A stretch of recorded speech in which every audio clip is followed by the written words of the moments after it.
I don't know if you can tell by my voice, but I'm just getting over a cold here. And so, prayers for me to get through this are very much welcome, but I'd really like for you to pray for my wife, because I can be kind of miserable when I'm not feeling well. Let us pray. God of life, God of the way, please be with me and all of us as we search for your life-giving ways in these old and new words. Amen. The Gospel of Mark was not written as a book to be circulated and sold in bookstores. It was written to be read aloud in the worship services of early Christian communities and was intended to be heard in one continuous narrative. And by the way, the congregation would remain standing for the whole service, no super comfy pews like at Metropolitan Church. Now, just as short clips of a movie on YouTube can never convey the experience of watching the whole movie in a theater, when we read little bits of scripture here on Sunday morning, we never really get the full narrative arc or the energetic flow from one scene to the next that the author intends. And Mark most definitely puts intentions into the narrative arc and the energetic flow. How he writes about Jesus says something about his understanding of Jesus, this mysterious, secretive figure who has a spiritual electricity coursing through him. Who touched me? He later bellows into the crowds, immediately aware that power had gone forth from him. Jesus in Mark is no gentle Jesus, meek and mild. This past Wednesday, a group of us gathered up here in the chancel and on Zoom to read the entirety of Mark's gospel in one go. And when we did that, it was easier, I think, to pick up on what Mark is trying to do through the urgency in which the story unfolds, always racing towards the cross, for that is where this is all leading. It's like each word in this gospel bellows out to us, pay attention, pay attention. Can't you see how important this is? Mark's narrative gallops along at such a breathtaking speed that by the time we get to our gospel passage today, Jesus has already been baptized, confirmed in his belovedness, been driven into the wild, tempted by Satan, and been waited on by the heavenly host, all in just 13 short verses. And to fuel the rapid-fire movement of this chapter, Mark stitches together each scene with his favorite Greek adverb, eutheus. Often translated as immediately, this word is the kindling that Mark uses to set his gospel aflame. Like a 5-alarm blaze in the night, this Jesus we encounter demands our attention immediately. Now, as he passed along the Sea of Galilee, he saw Simon and his brother Andrew casting a net into the sea, for they were fishers. And Jesus said to them, "Follow me, and I will make you fishers of people." And immediately they left their nets and followed him. As he went a little further, he saw James, the son of Zebedee, and his brother John, who were mending their nets. Immediately he called them, and they left their father and followed him. Barbara Brown Taylor has famously called this episode the miracle on the beach. There is no indication that these fishermen had ever met Jesus before, and yet after hearing only 2 words, "Follow me," they immediately left everything behind and followed him. They followed him into what, through the next 8 chapters, reads like a swashbuckling action story that jump cuts between healings and miracles and exorcisms. While it sounds like fun, I don't know about you, but I have questions.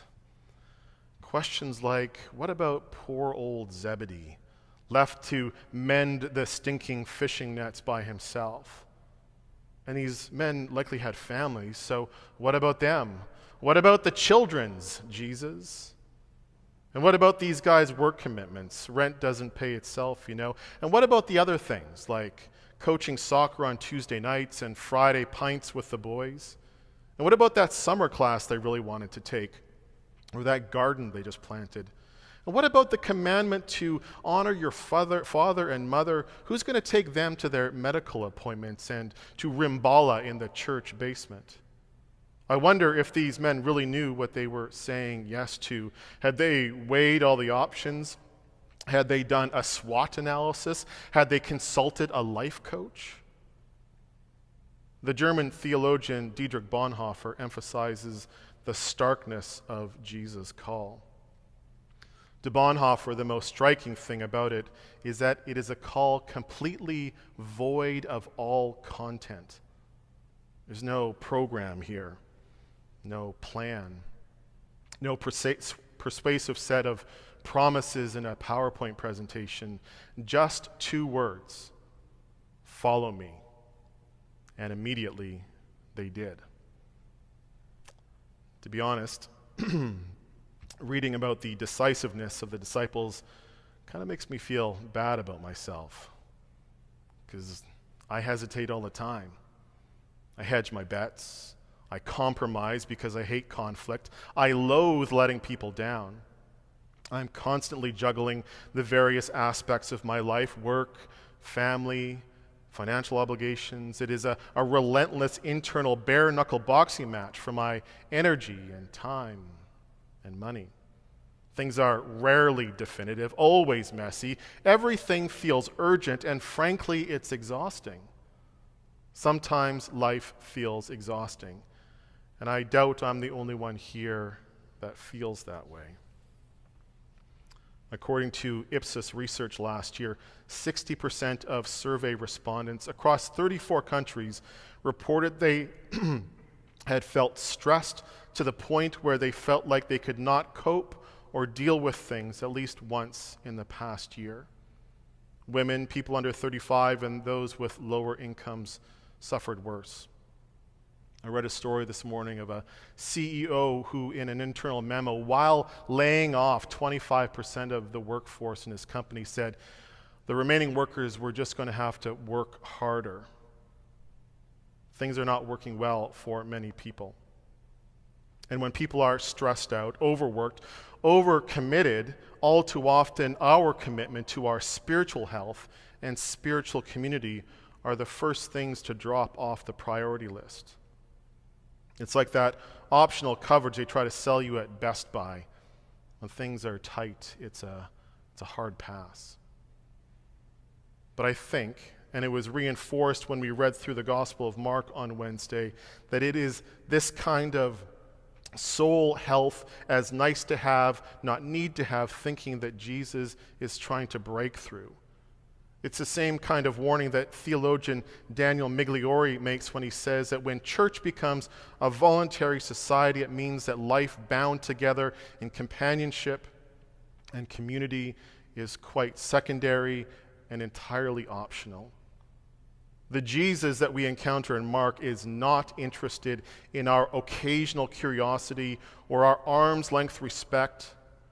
He is interested in nothing less than claiming and transforming our lives, and through our lives, transforming the life of the world. Not eventually, not when the time is right or when we have more information, but immediately. It's like he's bellowing off the page to us, pay attention, pay attention. Can't you see how important this is?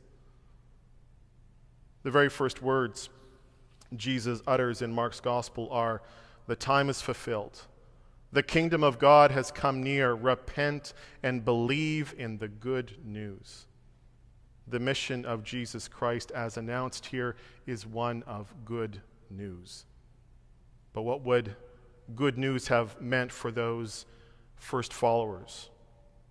At that time, let us remember that Jesus was speaking into a people under occupation from a foreign army. And as noted from the theologian Chet Meyers, under the Romans and their local puppet rulers, fishing had become state regulated for the benefit of the urban elite solely, and fishermen like Simon, Andrew, James, and John were caught up in an elaborate and exploitative caste system. Things were not working well for them. Feelings of stress and being overwhelmed are not just modern phenomenon.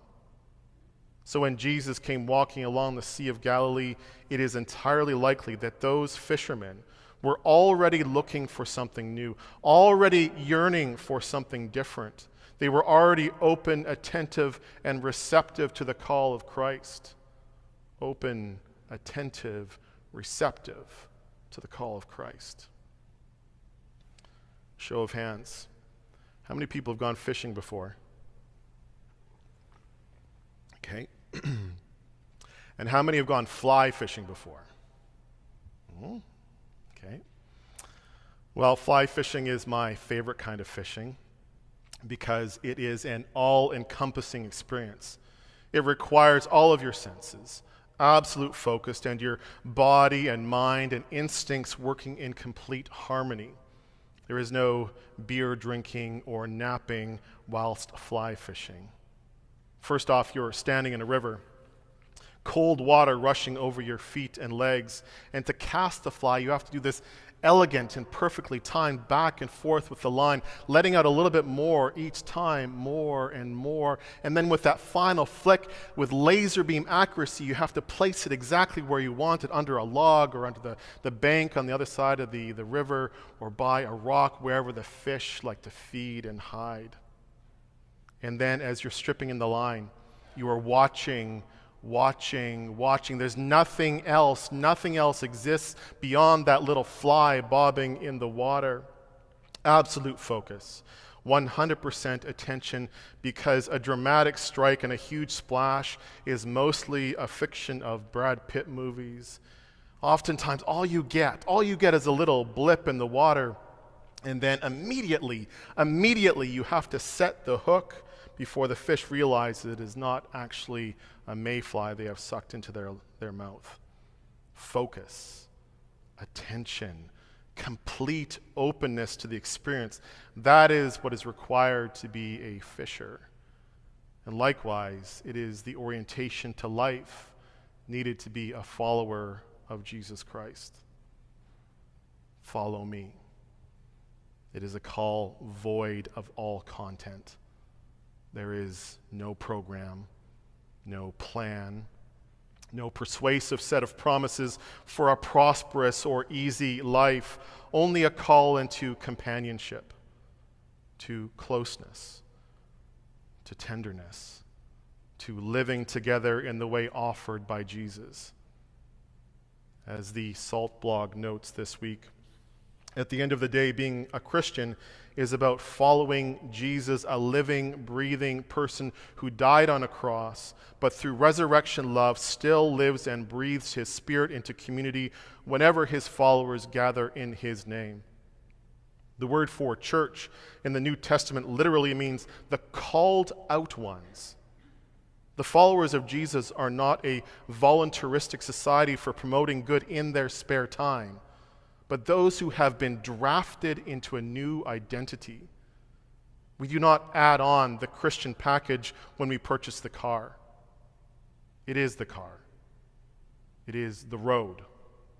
It is the way in which we move through this world.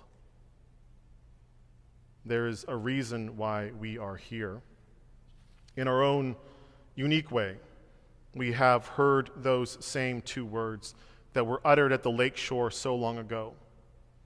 Christian discipleship is a commitment to an ongoing relationship with Jesus, the togetherness, the give and take, the struggle and the openness to transformation of our lives, and through our lives, the transformation of the life of the world.